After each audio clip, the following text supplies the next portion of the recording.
À coups de pelle ou à l'aide d'une pince coupante, ces hommes tentent d'abattre cette clôture barbelée. Cela se passe près de Kuznica, la frontière entre la Pologne et la Biélorussie. Ici, des centaines de migrants refoulés par l'armée tentent de passer en Pologne. Selon Varsovie, ces migrants ont été envoyés délibérément vers la frontière orientale de l'Union européenne par le régime biélorusse. Objectif, déstabiliser l'Union européenne.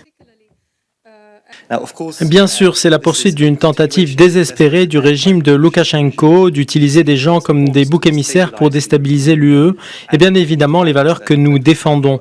Nous avons à plusieurs reprises fermement rejeté cette tentative d'instrumentalisation des gens à des fins politiques.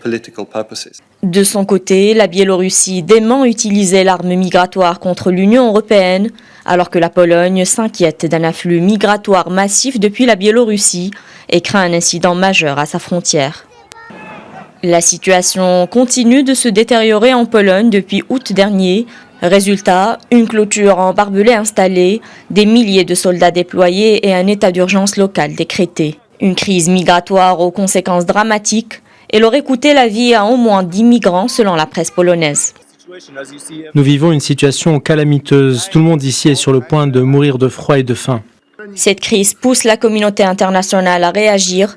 L'OTAN dénonce l'utilisation des migrants par le régime d'Alexander Loukachenko comme tactique hybride et appelle la Biélorussie à respecter le droit international.